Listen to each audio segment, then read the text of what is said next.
Hi, this is János. My channel is called Real World Audio, and today I'm going to take you on a fun tour. And I'm touring a forum here. You can see it on the screen. It's AudioGun discussion forum, and I thought instead of posting a response, I'm just going to talk online. So this is like kind of like what an audiophile person would do, and just read stuff and maybe post if you can. To tell the truth, I haven't posted in AudioGun discussion forum because they did something funny and I cannot post on it. I can read it, I get the digests every day and I check them out, but don't expect me to post anything because it doesn't let me post. It's not from any mishap. I haven't posted anything that I would be banned. It's just simply ask me to verify who I am, and it just refuses to accept me as myself to post. However, the system recognizes me to send me the digest, and I can log in. I am logged in onto the forum. My moniker there, Real World Audio, that's me on AudioGun, but it just doesn't let me post.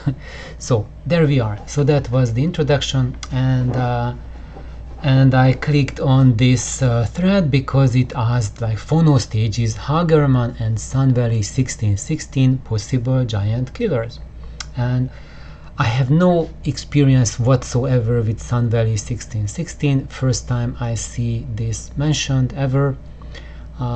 It's just my ignorance, but nowadays nobody knows every audio gear on the planet. There's just like literally hundreds of manufacturers and tens of thousands of models, and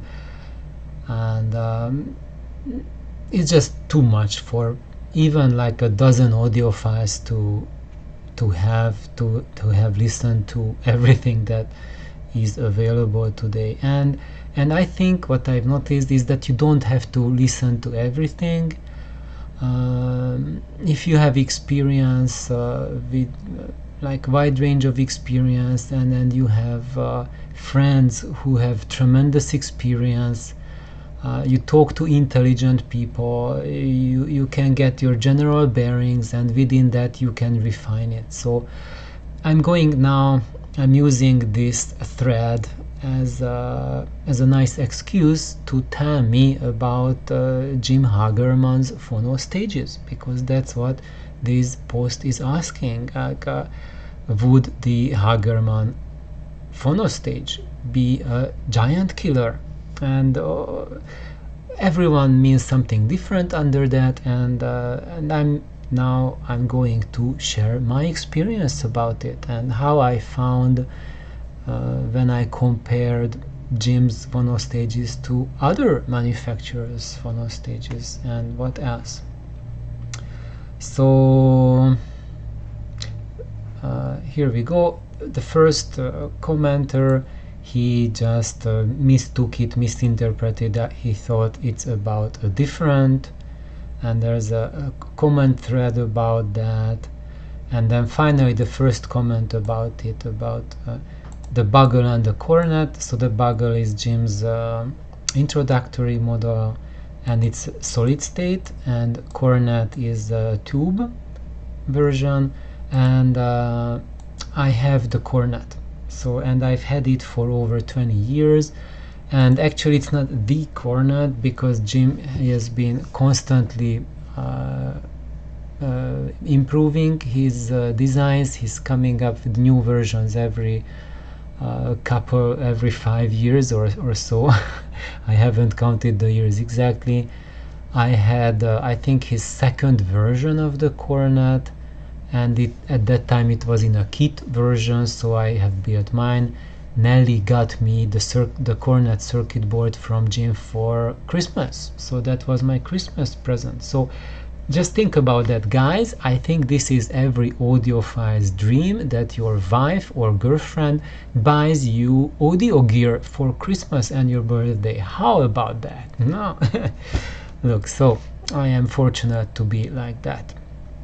And so that was my best Christmas gift ever. And I built a cornet, and it's an absolute fabulous phono stage. And I'm saying that because my reference for that previously was my own phono stage. I built an RCA phono stage, which is RCA's published phono stage that they recommend for RCA records. So I built that phono stage, but in the RCA recommendation it lists only the amplification stages and not the power supply. So I designed my own power supply for that, which was a gas tube regulated hypermassive power supply, and it was a really fantastic phono stage.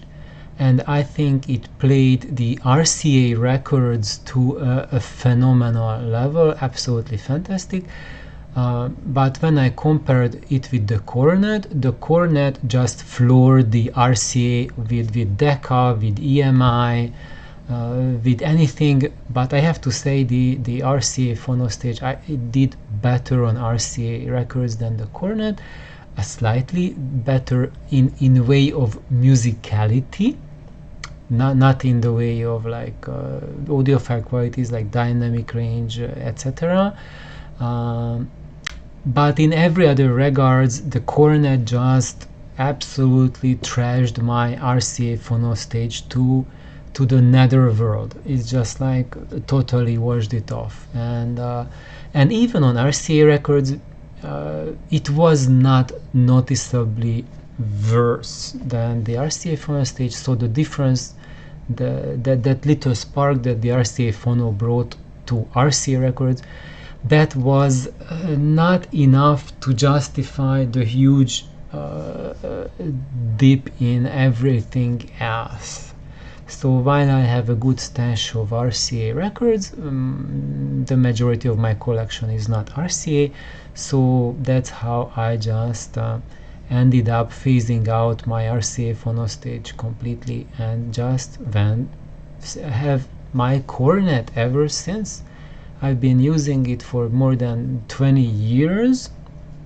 It's been my main phono stage. I've been upgrading the quality of the capacitors in it, and it responds to the capacitor upgrades and resistor upgrades like there's no tomorrow.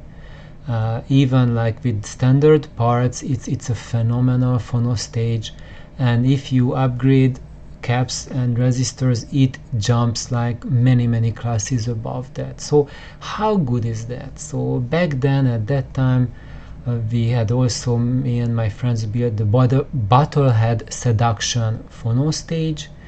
It also, I think, floored the Seduction, although the Seduction it was a really nice phono stage. And I had my friend Charlie, he got a really expensive phono stage. I forget what was the brand of it, but it was an LCR phono stage, so where the real circuit is not done by resistors and capacitors, but there's an inductor in there. So it's done in an inductive way instead of a resistive way.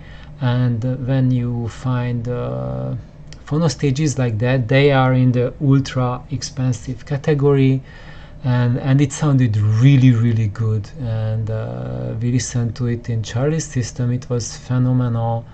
And I had my cornet with me, and I didn't really want to put it in because I was sure that it's going to just destroy the cornet. But in the end, why not? I think Charlie insisted, or Leonard insisted, okay, if János, you brought it over, let's just plug it in. And guess what, guys? It just demolished the LCR phono stage, that super expensive phono stage, to such a degree that all three of us had our jaws hanging. It was just absolutely ruthless. I forgot, I think this was like 15 years ago, maybe 20 years ago, and at that time the price of that LCR phone stage was about 7 times more than the built version of the cornet was at that time. So that's like, and it sounded like classes better than that phono stage, which was 7 times more expensive and regarded very highly with audiophiles at that time. And so that's been my experience, that every phono stage that I compared my kit built cornet with, which was like a cornet, I think like the model 2, the version 2, it just floored everything in every price range in a really black and white manner. So it's not like maybe a tiny bit better here or there, maybe, who knows. No, every single person who listened in every instance said like, oh, cornet is just way better. So even the cornet, I found it to be a phenomenal giant killer, and the cornet is the mid-level phono stage of Jim's. Bugle was the introductory level, and the trumpet is the one that's the high-end version. So again,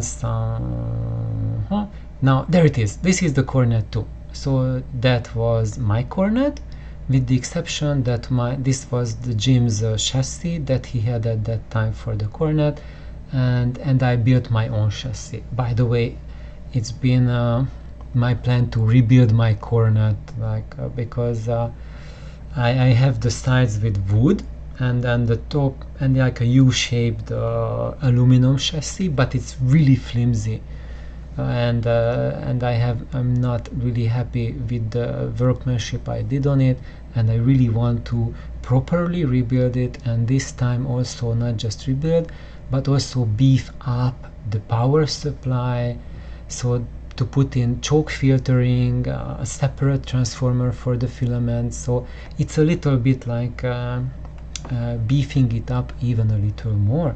But to this day, I'm still using my cornet, have used it non-stop, although in the past 7 or 8 years it has been relegated to my B system, which is in the cat's room, and in my main system I have the bigger brother, which is called the violin. And so what is the violin?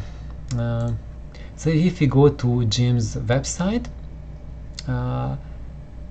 he has, if you click on the phono link, then it will show his phono stages, and sadly you do not see the violin here anymore, but you can see here the bugle, that's the introductory level, the cornet, this is how the current version of the cornet looks like, and this is the trumpet, and now he has only the MC version as I see on the web page. For most iterations, most of the trumpets have been MM, moving magnet only, and no moving coil step up inside, but now it looks like Jim is including the step up in the trumpet. So that's a really nice thing, and that's a super excellent value that you are getting. And also there's something I haven't told about yet, the Piccolo Zero. This is a low a head amp for moving coil cartridges. It's like for step up, and it's not a transformer. It has FETs, I think J FETs inside, and it's called Zero because it's a zero transconductance amplification unit. So it's a zero or maybe infinite transconductance, zero impedance, and it's really good. So Jim gave me one in December and asked me what do I think about it, and I still have to get back to him about what I think about it, because in December basically I have not done almost any music listening for two reasons. One reason mainly, I was really busy in December, and then early January or I would say the whole of January, the power line, the quality of the power line has been so bad that I didn't listen to music at all because the system just sounded atrocious. So I'm not into politics, but it looks like the side effect of the elections was that the electricity has been in my area where I live just absolutely ruined during the time of the inauguration. And by now it has stabilized and I'm getting back good sound again. And the past couple, maybe like a past week or so, I've started to listen to music again, listen to records, and I'm very much like what I hear. But this is not for today. You're going to hear about that at another time. So what I want to do now is show you about the violin, and for that we have to find it, because Jim has also lists all his previous where is it? I think I have opened it. I found it somewhere. There it is. So this is the manual for the violin, and Jim is a really honest, a very honest designer, and with all of his manuals he includes the schematics of his devices, and that's absolutely fantastic. And you don't see many manufacturers doing that, having the honesty and integrity to do that. So that's one of the primary reasons why you hear me talking about Jim's stuff. and it's a bad way to say stuff. These are his babies, and he spends a lot of time designing them, working on them, refining them, and he's not one of those who just throws out a different product every year and then you get garbage version 1, garbage, and then garbage number 2, etc. But like his cornet, he's been refining it, working on it for 25 years. The same thing with the trumpet, and this is the violin, and sadly he discontinued the violin, and for the simple reason that it's very hard to build, very complex, and he was it was not feasible for him to have the violin going, which is really sad because it is my favorite phono stage from Jim, and this is my main phono stage. So what you have here is, I think this is actually my unit in this picture, because I have his prototype violin. He gave it to me, and if we go down, it lists like the schematics, and you can see, you can scroll. It's pages and pages and pages and pages. So yeah, you so you would say that, okay, so why would a manufacturer put up his schematics? Anyone can steal it. Yeah, steal that many pages. If you build it, then you realize that it's just it's not worth stealing it, because it's so much bloody work to build it that no sane person would build it and make money on it. And this used to be a pretty expensive phono stage, but still to make this like a viable product today, probably this would cost $7,000 or $8,000 at least to build a successful business on it, and Jim sold it at a fraction of that price. So anyway, why I mention it? Because this phono stage is absolutely phenomenal, and it has a lot of features. So it also has an MC step up, like a JFET stage, and this button here, you can select the level for the MC step up, how many dBs. You can select also the loading, I think this is the cartridge loading, that's the level, and you can also change the polarity, so the absolute polarity or the phase of the sound, and even better, you can select from 4 different RIA curves, and that's why I absolutely love this phonostage. And I think, as a side note, if you have the option to change the EQ on your phonostage, that will just exponentially open up the array of older recordings for you and make them a lot more accessible. And I wanted to scroll down to show you what are the 4. Here are EQ. So these settings for the turnover and cut. So there's one setting for early FFRR records. So this is like London and Decca. Their early records have a different curve than the late FFRR, EMI and Decca records. And there's a different, which is the RIA, the standard RIA curve. And look at that, it also has an NAB curve. For those of you who don't know what NAB is what reel-to-reel uses. So yes, if you want to hack your reel-to-reel to use tube step-up and tube amplification instead of the generally shitty transistorized internal amplification circuits in most reel-to-reel machines, then you can just get the wires from your tape head and run it into the input of the violin and select the EQ to NAB curve, and there you have a reel-to-reel amplification for you with tubes and the JFET, high quality JFET phonostage. Yeah, so that's what it is. And this phonostage is it has a dual choke in the power supply.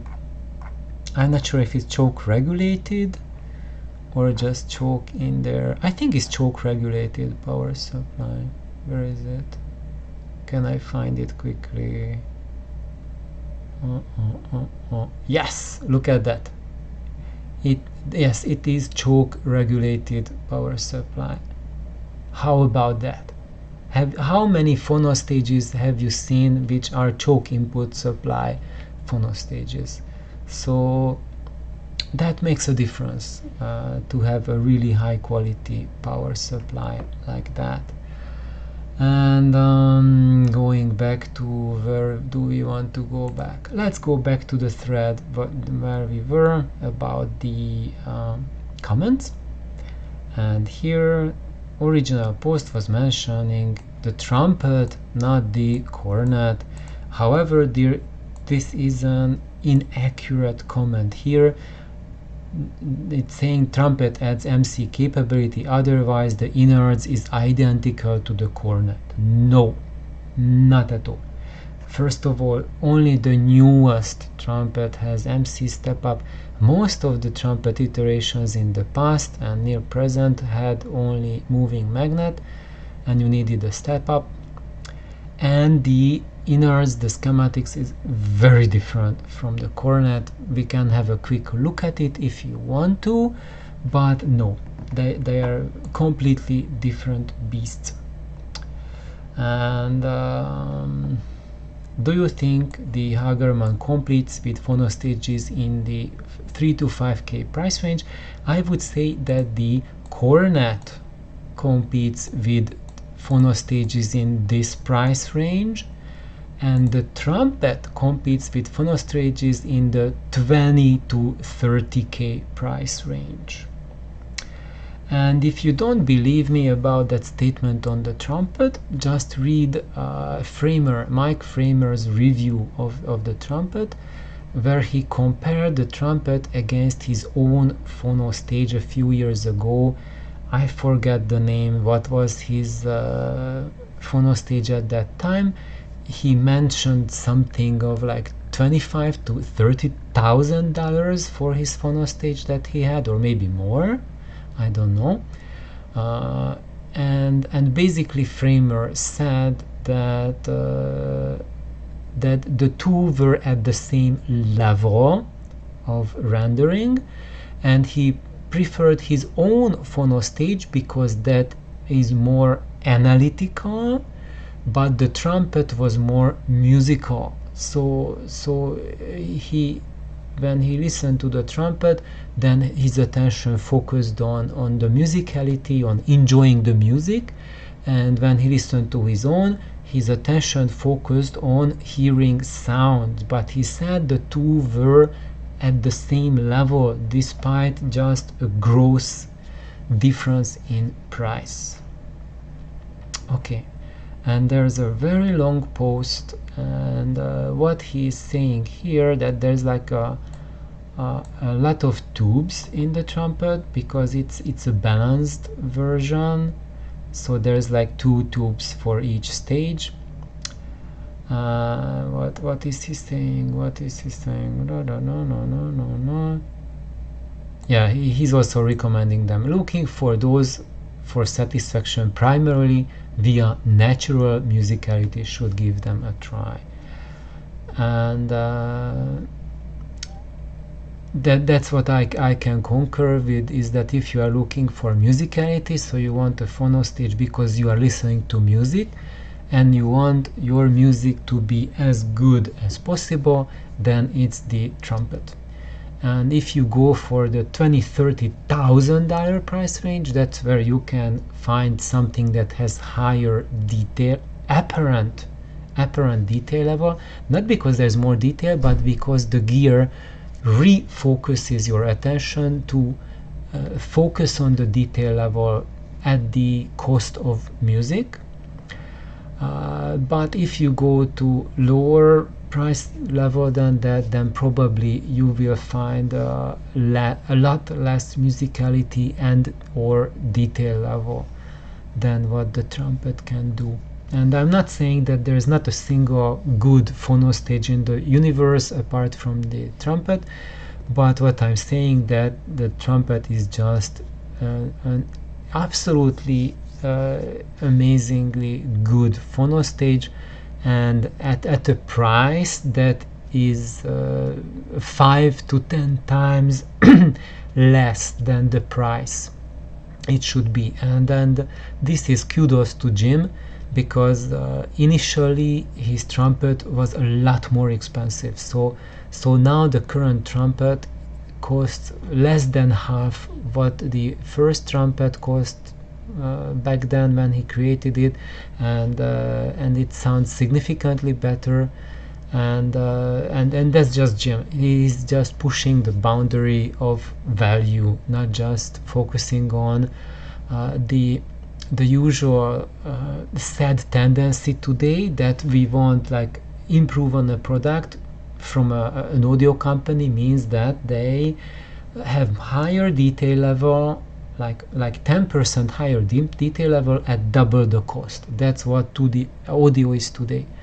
But what Jim is doing is that he is improving on the sound while improving on the price as well, so cutting the prices. So that's something that I haven't seen other manufacturers do, and this is something truly unique in the audio world, and that's why I don't have any shame of doing this video and increasing the attention for Jim, because he deserves it, because his philosophy is such, and his rapport to his customers is very different. And yeah, so that's I think why this is very, very important. So what else do we have here? I think there was a comment about someone commenting on the datasheet here that the datasheet lists only 70 dB for the noise floor, and I think irrelevant. So now I'm going to comment on that 70 dB, because if we look, where is it? Can I find? I think this was the original trumpet reference. That was his older version. I think it also had that 70 dB. You see here, noise 70 dBA. There is it, and I would say it's totally meaningless, because here I have, it doesn't list, it lists 70 for the MC, and when I look at my violin, what does it list for? Here it lists like 74 dB for the MC and 82 dB for moving magnet. And what I can tell you guys, that how we measure things with a probe and a device, and what the computer spits out on a paper, that might have a little or not even a little with how you will hear it. Because when I listen on my violin with moving magnet and moving coil cartridges, using that input, the dynamic range and what I hear above the noise floor is just widely more than what I hear with the moving magnet, despite the fact that it should be 8 dB less. No, it's at least feels like it at least 10-20 dB more and not less. And the trumpet lists 70 dB, not even 74, but I can tell you guys that when I listen to the trumpet that my friend Mark has in his system, where he uses the big Edgar horns, Dr. Bruce Edgar's big horns, which are way above 100 dB sensitive, there's no noise whatsoever. You can't hear anything. And if you can't hear noise on 100 dB way plus sensitive speakers, then this is a non-relevant number, because it does not translate to real life. Maybe you can measure it, but when you listen to it, there's nothing. And another aspect of this comment was that, what was it,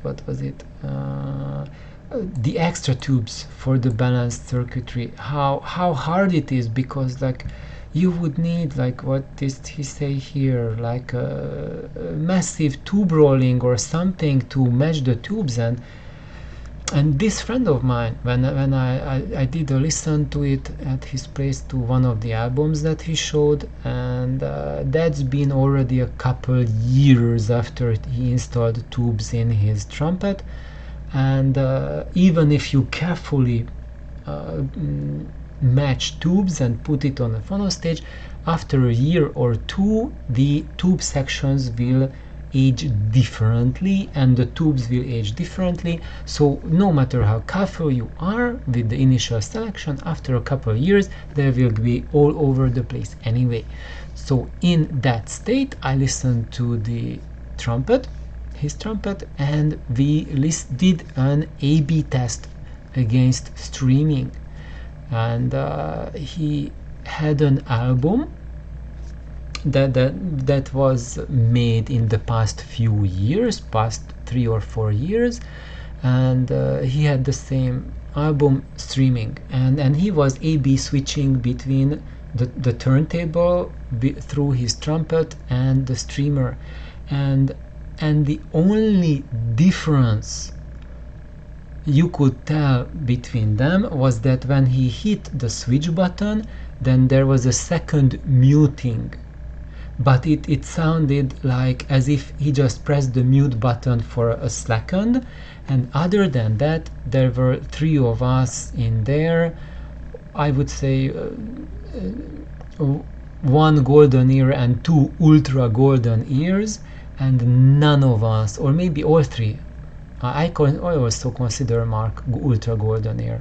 He has earned that qualification. So 3 ultra golden ears were listening to it, and none of us could tell anything apart from the digital version and the one provided by the trumpet. So that's it, guys. The digital, what do they claim? It's like 120 or 140 dB or whatnot for these high bitrate recordings, whatnot.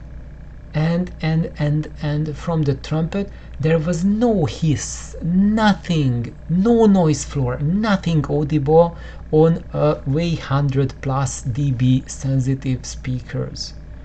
So I would say that if you are worried about that statistics on paper, just burn that piece of paper, because it does not factor in for the actual listening experience. And if you don't have golden ears, whatever, but even if you are golden ear, even better, ultra golden ear, you still cannot tell that 70 dB on paper versus 150 dB on paper. It's meaningless. There's absolutely no difference, audible, perceptible difference. And also about the tube rolling is that we have not heard any change in the tonality as well.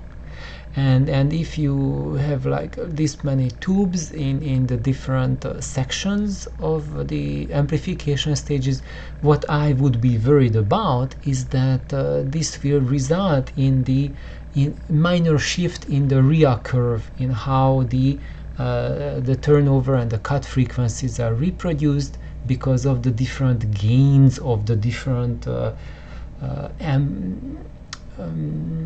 different plate impedances and gain of the stages as the tubes age differently from each other, or mismatch each other, and there was absolutely nothing like that audible compared to a digital source where there's no RIA equalization and no drift for tube sections.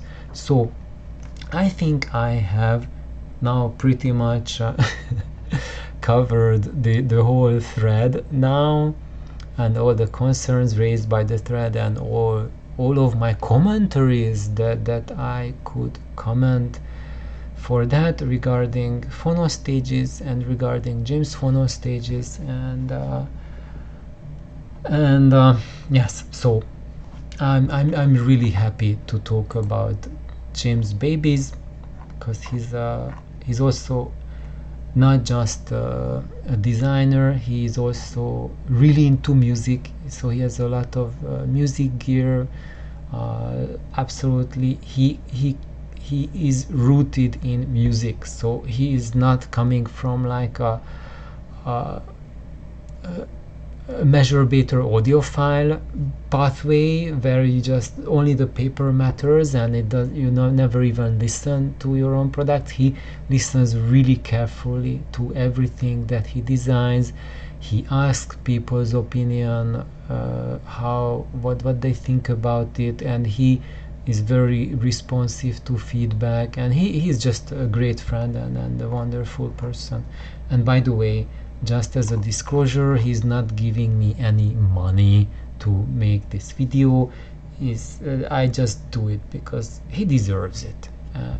Jim, you really deserve all kind of attention and support, because you're I would say it might be a euphemism, but your phono stages kick the butt of my phono stages, and if someone can do it, he deserves my attention.